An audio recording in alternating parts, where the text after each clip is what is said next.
Puji Tuhan, haleluya. Salam dalam kasih Tuhan kita Yesus Kristus, yang oleh kasih-Nya memberikan lagi kesempatan bagi kita pada hari ini untuk menikmati, mendengarkan kebenaran firman Allah dalam program Renungan Sosanim. Nah, untuk itu saudara yang dikasihi Tuhan, malam ini saya ingin sedikit melihat tentang kebenaran firman Allah yang saya ambil di dalam kitab Amsal pasal yang ke-17 dalam ayat yang ke-22, ayat yang sangat terkenal, bahkan sering menjadi ayat pegangan kita, ayat hafalan kita dan sebagainya, ya. Dikatakan di dalam Amsal 17 ayat yang ke-22, hati yang gembira adalah obat yang manjur, tetapi semangat yang patah mengeringkan tulang. Saya ulangi, hati yang gembira adalah obat yang manjur. Kita garis bawahi tentang hati yang diliputi dengan kegembiraan justru dapat mengalahkan segala kualitas-kualitas di dalam obat-obat tertentu yang memang diperuntukkan kepada sebuah penyakit-penyakit tertentu. Firman Allah tidak pernah meleset. Firman Allah selalu iya dan amin. Firman Allah katakan hati yang gembira adalah obat yang manjur. Ya, saya pikir siapa kehidupan manusia yang tidak menginginkan tubuhnya selalu di dalam keadaan sehat walafiat, ya, memiliki energi, ya, tubuh yang fit selalu, artinya kesehatan tetap terjaga. Nah, jadi saya pikir kita semua sangat memerlukan, sangat memperhatikan tentang kesehatan untuk tubuh kita, baik secara rohani, ya, juga secara jasmani. Kita tentunya mementingkan kesehatan itu. Nah, lalu bagaimana kita menjaga, merawat tubuh kita ini sehingga selalu di dalam keadaan sehat? Tentunya harapan kita, iman kita adalah mengharapkan selalu pertolongan Tuhan, mengharapkan campur tangan Tuhan. Tetapi dalam konteks hidup jasmani kita, tentu juga dengan segala hikmat yang kita minta dari Tuhan untuk menjaga setiap apa yang kita konsumsi sebagai pemenuhan kebutuhan untuk tubuh kita. Nah, di dalam ayat ini jelas berkata hati yang gembira adalah obat yang manjur, ya, obat yang manjur. Nah, hati yang gembira adalah sebuah emosi yang timbul karena mendapatkan atau mengharapkan hal-hal yang lebih baik, hal-hal yang sangat baik. Jadi keadaan hal-hal yang sangat baik itu adalah keadaan hati yang berbahagia, keadaan hati yang selalu bersukacita, ya, keadaan hati yang diliputi dengan kesukaan besar. Nah, kata Ibrani maupun Yunani yang digunakan di dalam Alkitab tentang gembira itu untuk sukacita adalah kesukaan besar atau kegembiraan, perasaan senang, mengandung berbagai nuansa makna dan tingkat sukacita.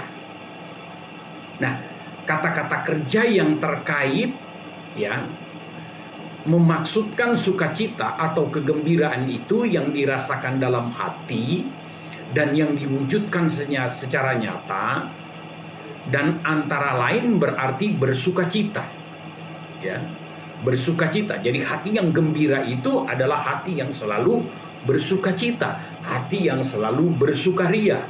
Ini wujud nyatanya, ya, wujud nyata yang sering terpancar dari kehidupan kita, ya, bersukaria, berteriak karena sukacita, kemudian kadang melompat karena diliputi dengan rasa sukacita itu. Nah, jadi unsur kegembiraan di sini, unsur bersukaria, unsur hati yang dipenuhi dengan sukacita, itulah yang menentukan kesehatan kita. Ya, jadi saya katakan bahwa itulah yang menentukan kesehatan kita. Hati yang gembira adalah obat yang manjur. Nah, hati yang gembira ini, kegembiraan ini harus kita lihat di dalam konteks ilahi. Dalam konteks ilahi, dalam konteks kehidupan rohani kita kepada Tuhan. Saya ingin bawa kita semua dalam pemahaman tentang hati yang gembira di dalam konteks keilahian, dalam konteks kehidupan rohani kita yang harus selalu bertumbuh, yang harus selalu berkembang, yang harus selalu ada kemajuan. Dan itu pun bergantung kepada iman saudara dan saya. Kalau kita mau jadi dewasa iman kita, tentu kita akan memperhatikan hal-hal yang berhubungan dengan konteks ilahi itu. Nah, jadi sangat dibutuhkan, sangat penting sekali kita melihat tentang kesehatan kita. Bagaimana cara kita mengatasinya. Nah, kesehatan adalah sumber daya bagi kehidupan kita sehari-hari. Sekali lagi saya tekankan, kesehatan itu adalah sumber daya bagi kehidupan kita sehari-hari. Dan kesehatan ini bukan tujuan hidup. Bukan tujuan hidup. Kesehatan itu adalah konsep positif yang menekankan sumber daya di bidang sosial dan pribadi serta kemampuan fisik. Nah, itu sebabnya bagaimana cara kita dapat menciptakan atau mendapatkan kegembiraan di dalam hati kita, hati yang selalu dipenuhi dengan kegembiraan, hati yang selalu dipenuhi dengan kesukaan besar, yang dipenuhi dengan sukacita, hanya kita peroleh dengan bagaimana kita merespon firman Allah. Bagaimana sikap kita untuk datang kepada Tuhan di dalam sikap sembahyang kita, dalam sikap berdoa kita, di dalam kegiatan-kegiatan ibadah kita. Itulah faktor-faktor itulah yang menentukan sehingga hati kita selalu dipenuhi dengan kegembiraan, sukacita, kesukaan, sukaria, bersukaria. Dari mana? Dari ketaatan kita terhadap firman Allah. Sering membaca firman Allah, kemudian sering duduk di bawah kaki Tuhan di dalam sikap doa, penyembahan kita, kemudian di dalam sikap kita, ya, dalam beribadah kepada Tuhan. Faktor-faktor ini yang akan memperkaya hati kita dengan sukacita yang besar.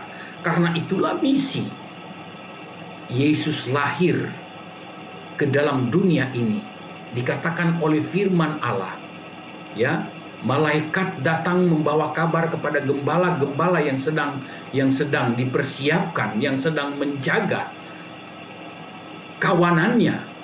Malaikat datang kepada para gembala, aku akan memberikan kabar baik, yaitu kesukaan yang besar. Kesukaan yang besar. Siapa yang akan membawa kesukaan yang besar ketika Yesus lahir ke dalam dunia? Di dalam Lukas pasalnya yang kedua, ya. Jadi kesukaan, kegembiraan ini memiliki kualitas untuk menentukan kelangsungan hidup saudara dan saya. Dia dapat membersihkan segala hal-hal yang negatif di dalam tubuh kita, ya, yang merugikan tubuh kita, yang merongrong tubuh kita, penyakit itu sendiri. Itu sebabnya hati yang gembira adalah obat yang manjur. Jadi kita lihat dalam konteks keilahian tentang hati yang gembira ini sangat-sangat kita butuhkan. Nah, bagaimana cara kita supaya kita selalu dipenuhi dengan hati yang gembira? Jadi kita lihat fungsi kesehatan dalam kehidupan insani, dalam kehidupan kita. Dalam istilah ini kita sudah dapat menentukan sikap dalam memandang sakit dan sehat itu sendiri. Dan untuk itu saudara yang dikasih Tuhan, mari biarlah hati kita selalu dipenuhi dengan kegembiraan, dipenuhi dengan sukacita, karena sehat atau kesehatan merupakan situasi total dari manusia sebagai totalitas, ya. Jadi kesehatan itu adalah, saya ulangi, situasi total dari manusia sebagai totalitas, baik secara jasmani maupun secara rohani. Nah, yang memungkinkan kita menjalankan hidup kita dengan menempatkan diri di dalam keadaannya. Dalam keadaan yang mana? Kegembiraan tadi. Ya. Jadi kita lihat di dalam undang-undang kita, Undang-Undang nomor 23 tahun 1993 dalam dunia kesehatan merupakan sebuah keadaan sejahtera. Ya. Kesejahteraan, ya. Jadi saya ulangi, kesehatan itu merupakan keadaan sejahtera dari badan, ya, dari tubuh, jiwa, dan sosial yang memungkinkan setiap orang hidup secara produktif, secara sosial, dan secara ekonomi. Nah, ini di dalam undang-undang kesehatan. Jadi kita lihat bahwa memang kesehatan itu adalah suatu keadaan seimbang yang dinamis antara bentuk dan fungsi tubuh dan berbagai faktor yang berusaha untuk mempengaruhinya. Bagaimana kita menyikapi ini? Situasikan hati kita di dalam kegembiraan, sukacita yang penuh. Amin. Ya. Aku akan memberikan kabar baik. Kabar baiknya adalah kesukaan besar dalam Lukas pasalnya yang kedua. Kita baca saja, ya, berita kepada gembala-gembalanya yang terdapat di dalam Injil Lukas, ya. Ayat 10, lalu kata malaikat itu kepada mereka, jangan takut, sebab sesungguhnya aku akan memberitakan kepadamu kesukaan besar untuk seluruh dunia. Jadi kelahiran Yesus Kristus memiliki misi selain untuk keselamatan bagi orang-orang berdosa, bagi saudara dan saya, maka kelahiran Yesus Kristus juga berfungsi dan memiliki misi untuk kesukaan besar, supaya setiap orang yang percaya kepadanya, setiap orang-orang yang berdosa yang menerima dan bertobat menerima Tuhan Yesus Kristus sebagai Tuhan dan Juru Selamat, memiliki kesukaan besar ini, sehingga tidak dalam keadaan sakit. Jadi sakit itu bukan dari Tuhan. Hati yang gembira, kita kembali. Hati yang gembira adalah obat yang manjur. Puji Tuhan, demikianlah renungan kita pada malam hari ini. Kami bersyukur kepadamu Tuhan untuk peringatan firman-Mu yang datang kepada kami. Kiranya Tuhan memberkati kami semua, hamba-hamba-Mu, jemaat Tuhan, jemaat Sosanim, dalam keberkatan Tuhan dan di dalam kesehatan. Kami mengucap syukur semuanya, dan kami akhiri renungan kami dalam kasih-Mu Tuhan. Kami berpaut. Kami berdoa dalam nama Tuhan Yesus Kristus. Haleluya. Amin. Demikian renungan kita malam ini. Tuhan Yesus memberkati kita semua. Salam sehat Haleluya.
Gerejaku adalah rumahku.